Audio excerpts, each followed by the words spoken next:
तो आज की इस वीडियो के अंदर हम बात करने वाले हैं DSSB की नई भर्ती के बारे में, जो कि लाइब्रेरियन की पोस्ट के लिए निकाली गई है। और आज की इस वीडियो के अंदर हम बात करेंगे इस फॉर्म की फिलिंग प्रोसेस के बारे में और जानेंगे इस वैकेंसी के बारे में। और अब जान लेते हैं ओपनिंग डेट के बारे में कि ये फॉर्म कब से शुरू हुआ है। तो ये फॉर्म शुरू हुआ है 9 जनवरी 2025 से और इस फॉर्म की लास्ट डेट है 7 फरवरी 2025 रात को 11 बजे तक। और इसके बाद यहाँ पर आपको वैकेंसी के बारे में बताया गया है कि कौन सी पोस्ट के लिए और कौन सी कैटेगरी के लिए यहाँ पे कितनी वैकेंसी रखी गई है। डिस्ट्रिक्ट एंड सेशन कोड के अंदर यहाँ पर देखिए जनरल के लिए 5 वैकेंसी है, ओबीसी के लिए 1 वैकेंसी है, SC ST EWS और PWBD ESM के लिए कोई वैकेंसी यहाँ पे नहीं है। तो ये सब देख के आपको अप्लाई करना होता है और उस तरीके से आपको वैकेंसी देखनी होती है। टोटल इस फॉर्म के अंदर 7 पोस्ट वैकेंट हैं। और बात करते हैं एजुकेशन क्वालिफिकेशंस के बारे में। तो यहाँ पर दोनों वैकेंसी के लिए जो दोनों पोस्ट हैं, यहाँ पे एक फैमिली कोड की पोस्ट है और एक डिस्ट्रिक्ट एंड सेशन कोड की पोस्ट है। दोनों के लिए यहाँ पर आपको बैचलर डिग्री होनी चाहिए लाइब्रेरी साइंस के अंदर। अब बात करते हैं एज लिमिट के बारे में। तो एज लिमिट है कम से कम 18 साल और मैक्सिमम 27 साल की यहाँ पर एज आपके लिए रखी गई है। और इसके बाद अगर आप किसी कैटेगरी से आते हैं जैसे कि SC ST OBC, तो यहाँ पर आपको एज रिलैक्सेशंस भी दिए जाएंगे। वह किस प्रकार है जान लेते हैं। तो यहाँ पर एज रिलैक्सेशंस मेंशन किए गए हैं, यहाँ पे कैटेगरी है और यहाँ पर बताया गया है कि कितने साल की छूट आपको मिल रही है। जैसे कि SC ST को 5 साल की छूट है, OBC को 3 साल की छूट है और जो PWBD है यानी कि डिसेबल्ड हैं और जनरल है EWS हैं तो उनको 10 साल की छूट है। ऐसे आप चेक कर सकते हैं यहाँ पर अच्छे से। तो चलिए अब चलते हैं फॉर्म की तरफ और जान लेते हैं कि आपको ये फॉर्म भरना कैसे है। फॉर्म भरने के लिए आना है आपको इस वेबसाइट के ऊपर। इसका लिंक मैंने आपको वीडियो के डिस्क्रिप्शन में दे रखा है, वहाँ क्लिक करके आप डायरेक्ट यहाँ तक पहुँच सकते हो। तो अगर आप DSSB के अंदर पहली बार फॉर्म भर रहे हैं तो यहाँ पर आपको नया रजिस्ट्रेशन करना होता है, जिसके लिए यहाँ पर आपको क्लिक फॉर न्यू रजिस्ट्रेशन पर क्लिक करना है। और यहाँ पर आपको नेम ऑफ एप्लीकेंट के अंदर आपका नाम टाइप करना है। ध्यान रखिए कि अपने नाम के आगे मिस्टर, मिसेस, कुमारी, श्रीमती, डॉक्टर, प्रोफेसर ऐसा कुछ ना लगाएं। जैसा नाम मार्कशीट के ऊपर लिखा है वैसे यहाँ पर आपको टाइप करना है। और उसके बाद री एंटर नेम ऑफ एप्लीकेंट के अंदर फिर से आपको नाम टाइप करना है। और उसके बाद DOB एज पर सर्टिफिकेट ऑफ क्लास 10, यहाँ पे 10th क्लास के मार्कशीट के अकॉर्डिंग यहाँ पे डेट ऑफ बर्थ सिलेक्ट करनी है। और इसके बाद री एंटर डेट ऑफ बर्थ, यहाँ पर आपको फिर से आपकी डेट ऑफ बर्थ री सिलेक्ट करनी है। और इसके बाद है enter roll number of class 10, यहाँ पर आपको 10वीं क्लास का रोल नंबर एंटर करना है। और इसके बाद नीचे है री enter roll number of class 10, यहाँ पर आपको फिर से आपका 10वीं क्लास का रोल नंबर एंटर करना है। इसके बाद है select year of passing of class 10, तो आपने 10th क्लास कौन से साल के अंदर पास की यहाँ पर आपको सिलेक्ट करना है। और इसके बाद है री select year of passing of class 10th, तो यहाँ पर आपको दोबारा से सिलेक्ट करना है कि आपने 10th क्लास कौन से साल के अंदर पास की है। और इसके बाद है सिलेक्ट जेंडर, ये आपको जेंडर बताना है, मेल, फीमेल, ट्रांसजेंडर आप सिलेक्ट कर लेंगे। इसके बाद री सिलेक्ट जेंडर, तो फिर से आपको यहाँ पर जेंडर सिलेक्ट करना होगा। इसके बाद है नेशनैलिटी, तो यहाँ पर हम इंडियन पे कर देंगे। और इसके बाद है फादर्स नेम, यहाँ पर आपको आपके पिताजी का नाम एंटर करना है। और इसके बाद री एंटर फादर्स नेम, आपको फिर से आपके पिताजी का नाम एंटर कर देना है। और उसके बाद है मदर्स नेम, यहाँ पर आपको आपकी माता जी का नाम एंटर करना है। और री एंटर मदर्स नेम के अंदर फिर से आपको आपकी माता जी का नाम एंटर करना है। ये 2 बार इसलिए पूछते हैं कि अगर आप एक बार गलती करते हो तो आप 2 बार गलती नहीं करोगे नाम टाइप करने में, और गलती करते हो तो मिसमैच हो जाएगा। और इसके बाद है स्पाउस नेम, तो अगर आप मैरिड हैं तो यहाँ पर आप स्पाउस नेम भर देंगे यानी कि जीवन साथी का नाम।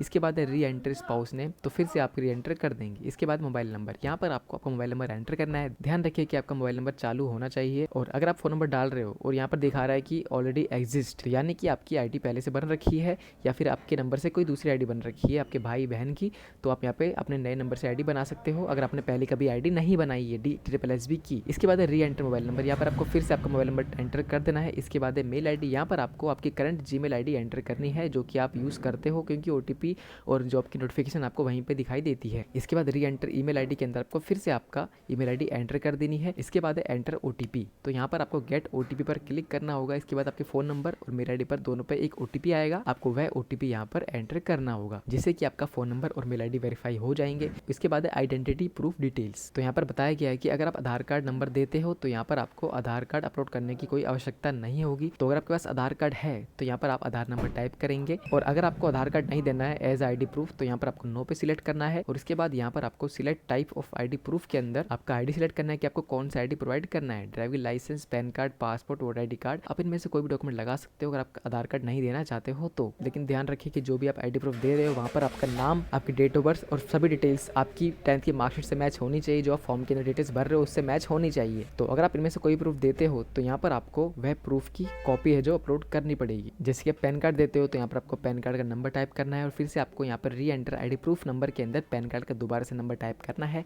और उसके बाद आपको नाम टाइप करना है। और उसके बाद यहाँ पर आपको दोबारा से नाम टाइप कर देना है। इसके बाद यहाँ पर आपको पैन कार्ड अपलोड कर देना है। लेकिन अगर आपके पास आधार कार्ड है तो आप यहाँ पर यस पे ही क्लिक करें। अगर आप आधार कार्ड का नंबर देते हैं तो यहाँ पर आपको कोई आईडी प्रूफ लगाने की जरूरत नहीं पड़ती है। तो हमने सिलेक्ट किया है कि हम यहाँ पर आधार कार्ड देने वाले हैं। इसके बाद यहाँ पर आपको एंटर आधार नंबर के अंदर आपका आधार नंबर एंटर करना है और री एंटर आधार नंबर के अंदर आपको फिर से आपका आधार नंबर एंटर कर देना है। इसके बाद enter name age on Aadhaar card, जो आधार कार्ड पे आपका नाम है वह नाम यहाँ पर आप एंटर करेंगे और यहाँ पे आपको री एंटर के अंदर फिर से आपका नाम एंटर कर देना है। इसके बाद है पासवर्ड। यहाँ पर आपको एक पासवर्ड क्रिएट करना होगा। पासवर्ड के अंदर A to Z तक कोई भी लोअर केस, अपर केस और एक स्पेशल कैरेक्टर और डिजिट आपको यूज करना होगा। अगर समझ नहीं आया तो मैं एग्जांपल दे देता हूँ। तो मैं आपको एग्जांपल देता हूँ। पासवर्ड क्रिएट करने के लिए सबसे पहले आपको यूज करना है एक अपर केस। अपर केस जैसे मान लीजिए आपका नाम है राहुल, तो यहाँ पर आपको राहुल के लिए R यूज़ करना है जो कि अपर केस हो गया। अब यूज़ करना है लोअर केस, तो लोअर केस के लिए हम यूज़ करेंगे राहुल। हम अपना नाम ही पूरा लिख देंगे आप। और एक यूज़ करेंगे स्पेशल कैरेक्टर, तो उसके लिए हम यहाँ पे यूज़ करेंगे @ और फिर यूज़ करेंगे 1 2 3 4। आप यहाँ पर कुछ भी अपने हिसाब से एंटर कर सकते हो जो आपको याद रहे, क्योंकि याद रखना बहुत ज़रूरी होता है। तो यहाँ पर आपको इस तरीके से आपका एक पासवर्ड क्रिएट करना होगा। यहाँ पर अपना पासवर्ड एंटर करेंगे जो आप क्रिएट करना चाहते हो और री एंटर पासवर्ड के अंदर आप फिर से अपना जो पासवर्ड क्रिएट करना चाहते हो यहाँ पर एंटर कर देंगे। उसके बाद यहाँ पर आपको अंडरटेकिंग पर क्लिक करना है और इसके बाद आपको प्रीव्यू पे क्लिक करना है और इसके बाद यहाँ पर आपको प्रीव्यू शो होगा आपकी डिटेल्स का जो आपने इस फॉर्म में भरी है। आपको डिटेल्स चेक करनी है अच्छे से, कुछ भी गलती हो तो आप एडिट पे क्लिक करके ठीक कर सकते हो। एडिट का ऑप्शन आपको प्रीव्यू पे क्लिक करने के बाद देखने को मिल जाएगा और इसके बाद सब कुछ ठीक रहा तो यहाँ पर आपको I have seen the preview click करना है और इसके बाद आपको सबमिट पर क्लिक करना है। इसके बाद आपके सामने आपका आईडी नंबर जनरेट होगा जो कि नॉर्मली आपका डेट ऑफ बर्थ और आपका 10th का रोल नंबर, आपका पासिंग ईयर होता है जिससे आपको लॉगिन करना होता है। ठीक है, तो ये हो गया आपका रजिस्ट्रेशन। अब आपको लॉगिन करके आपका फॉर्म भरना होगा। तो अब आप रजिस्टर्ड हो चुके हो DSSB के अंदर और आपको लॉगिन करके आपका फॉर्म भरना है, जिसके लिए आपको इस पोर्टल पर आना है जो कि DSSB का होम पेज है। अगर आपको कोई प्रॉब्लम होती है इस पेज को ढूंढने में तो वीडियो के डिस्क्रिप्शन में जाइए, वहां पर आपको इसका लिंक मिल जाएगा। अप्लाई करने के लिए आपको क्लिक टू साइन इन पर क्लिक करना है और इसके बाद यहाँ पर आपको रजिस्टर्ड यूजर साइन इन के अंदर आपको लॉगिन करना है। सबसे पहले आपकी डेट ऑफ बर्थ, यहाँ पर आपको डेट ऑफ बर्थ एंटर करनी है। डेट, मंथ, ईयर आप एंटर करेंगे। इसके बाद आपका 10th क्लास का रोल नंबर आप एंटर कीजिए और इसके बाद आपके 10th क्लास का पासिंग ईयर। आपने 10th क्लास कब पास किया आप सिलेक्ट कर लेंगे। इसके बाद है पासवर्ड, आपने जो पासवर्ड बनाया था वह पासवर्ड यहाँ पे टाइप करेंगे और इसके बाद आपको यह कैप्चा कोड यहाँ पर एंटर करना है। इसके बाद आपको साइन इन पर क्लिक करना है और इसके बाद देखिए आप लॉगिन हो जाओगे आपके पेज के अंदर। यहाँ पर आने के बाद देखिए आपका ये पोर्टल है, यहीं से आपको सारी एप्लीकेशन अप्लाई करनी होती है। अप्लाई करने के लिए यहाँ पर आपको अप्लाई फॉर न्यू एप्लीकेशन पर आना है, इस पर क्लिक करना है। तो यहाँ पर आपको सारी वैकेंसी दे रखी है जो कि करंटली चल रही है। आपको जिस पोस्ट में अप्लाई करना है यहाँ पर आप चेक कर सकते हो उस पोस्ट को, आप पोस्ट कोड के जरिए चेक कर सकते हैं। तो पोस्ट कोड है 823/24 और पोस्ट का नाम है लाइब्रेरियन। और इसके बाद यहाँ पर आपको फीस मेंशन की गई जो कि 100 रुपए है। ये फीस जनरल, OBC और EWS के लिए है। अगर आप SC ST PH डिसेबल्ड हैं या फिर आप फीमेल हैं तो यहाँ पर आपको कोई फीस देने की जरूरत नहीं पड़ेगी, ये आपके लिए फ्री रहेगा। अप्लाई करने के लिए आपको अप्लाई नाउ पर क्लिक करना है। इसके बाद यहाँ पर आपको आपकी पर्सनल डिटेल्स पहले से ही फिल मिलेंगी। यहाँ पर आपको आपका प्रेजेंट एड्रेस फिल करना है। यहाँ पर आपको आपका पूरा एड्रेस मेंशन करना है और इसके बाद नीचे है पिन कोड। यहाँ पर आपको आपके एरिया का पिन कोड एंटर करना है और इसके बाद है इफ सेम चेक, यहाँ पर था प्रेजेंट एड्रेस और इसके बाद यहाँ पर आपको आपका परमानेंट एड्रेस मेंशन करना है। अगर आपका परमानेंट एड्रेस अलग है तो टाइप कर दीजिए, अगर सेम है आपका प्रेजेंट एड्रेस की तरह तो यहाँ पर आपको इफ़ सेम चेक पर क्लिक करना है और आपका जो परमानेंट एड्रेस है वो ऑटोमेटिक फिल हो जाएगा। और इसके बाद है कैटेगरी कि आपकी कैटेगरी क्या है, तो आपको कैटेगरी सिलेक्ट करनी है। आप जनरल हो, OBC हो, ST हो, EWS हो या फिर ST हो, आप सिलेक्ट कर लेंगे। कैटेगरी सिलेक्ट करने के बाद यहाँ पर आपको आपका जो कैटेगरी सर्टिफिकेट नंबर है, आपका कास्ट सर्टिफिकेट नंबर है, यहाँ पर एंटर करना होगा। ये नंबर आपको आपके कास्ट सर्टिफिकेट के ऊपर देखने को मिल जाएगा। और इसके बाद है इशू डेट कि आपका सर्टिफिकेट किस डेट को इशू हुआ है, यहाँ पर आपको इशू डेट सिलेक्ट करनी है। और इसके बाद सर्टिफिकेट इशूइंग स्टेट के अंदर दिल्ली सिलेक्ट कर रखा है हमने क्योंकि हमारा सर्टिफिकेट दिल्ली का है। और इसके बाद है सर्टिफिकेट इशूइंग अथॉरिटी कि आपका सर्टिफिकेट किस अथॉरिटी द्वारा बनाया गया है, यहाँ पर आपको अथॉरिटी का नाम एंटर करना है। और इसके बाद यहाँ पूछी गई सब कैटेगरी कि आप गवर्नमेंट सर्वेंट हो और आपने कम से कम 3 साल सर्विस दी है या फिर आप एक्स सर्विसमैन हो या फिर आप डिफरेंटली एबल्ड हो। अगर आप डिसेबल्ड हो तो यहाँ पर आपको डिफरेंटली एबल पे सिलेक्ट करना होगा। और इसके बाद यहाँ पर आपको आपकी डिसेबिलिटी का प्रकार बताना होगा कि आपको किस प्रकार की डिसेबिलिटी है।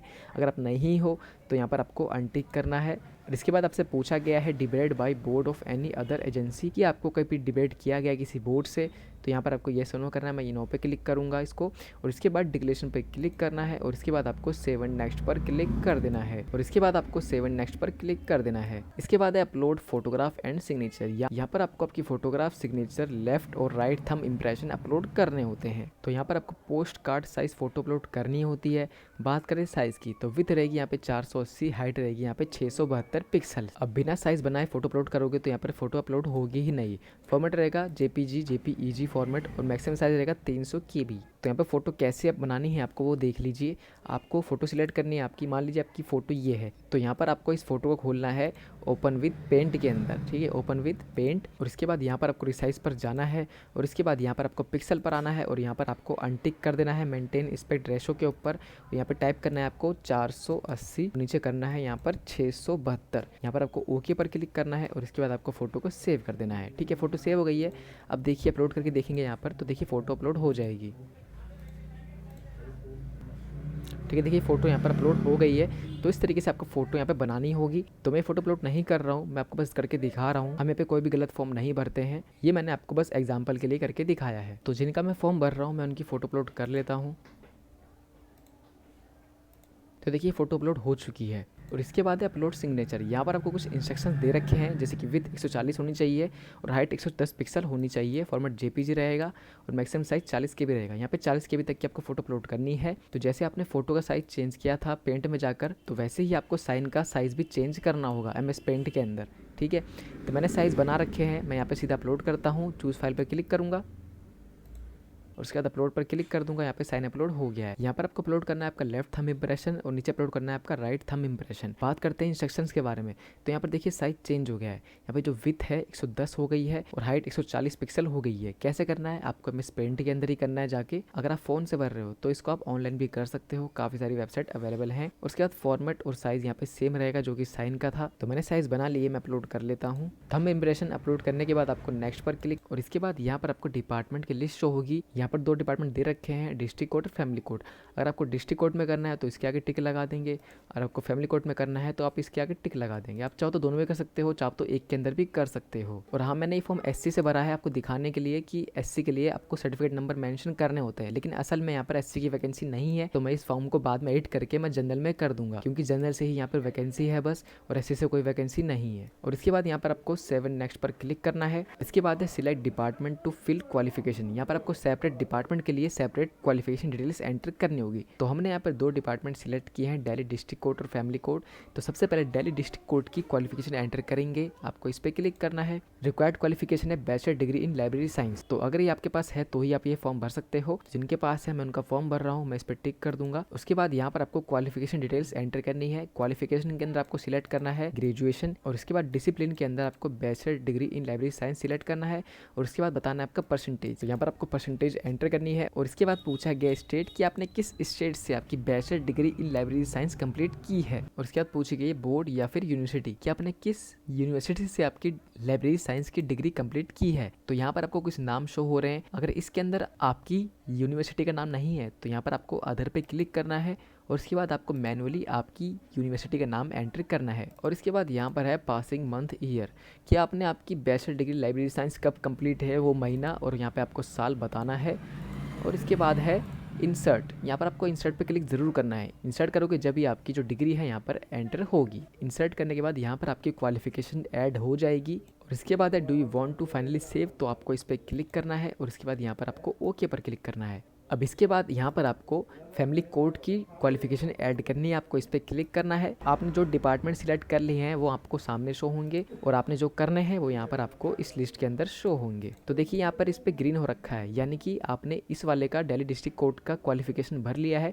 तो यहाँ पर आपको ग्रीन शो कर रहा है। आपको भरना किसका है, आपको भरना है फैमिली कोर्ट का, ये पेंडिंग है, आपको इस पर क्लिक करना है। और इसके बाद यहाँ पर आपको bachelor degree in library science पर क्लिक करना है और इसके बाद आपको सेम क्वालिफिकेशन एंटर करनी है, graduation discipline bachelor degree in library in science करना है। और उसके बाद परसेंटेज एंटर करनी है और इसके बाद स्टेट सिलेक्ट करना है और इसके बाद सिलेक्ट करना है आपका यूनिवर्सिटी और नीचे यूनिवर्सिटी का नाम। और इसके बाद है पासिंग ईयर और मंथ, आप यहाँ पे एंटर कर लीजिए। और इसके बाद यहाँ पर आपको इंसर्ट पर क्लिक कर देना है और इंसर्ट पर क्लिक करते यहाँ पर आपकी क्वालिफिकेशन है जो यहाँ पर ऐड हो जाएगी। इसके बाद यहाँ पर आपको do you want to finally save पर क्लिक करना है और यहाँ पर आपको ओके पर क्लिक करना है। और इसके बाद देखिए आपकी क्वालिफिकेशन सेव हो गई है, आपको ओके पर क्लिक करना है और उसके बाद यहाँ पर आपको नेक्स्ट पर क्लिक कर देना है। और इसके बाद आपको फॉर्म का प्रीव्यू शो होगा, आपको सब कुछ अच्छे से चेक कर लेना है कि सब कुछ ठीक है कि नहीं है। अगर सब कुछ ठीक है तो यहाँ पर आपको डिक्लेरेशन पर क्लिक करना है और इसके बाद आपको सबमिट फाइनल एप्लीकेशन पर क्लिक करना है और इसके बाद यहाँ पर आपको ओके पर क्लिक करना है और आपका जो फॉर्म है वो सबमिट हो जाएगा।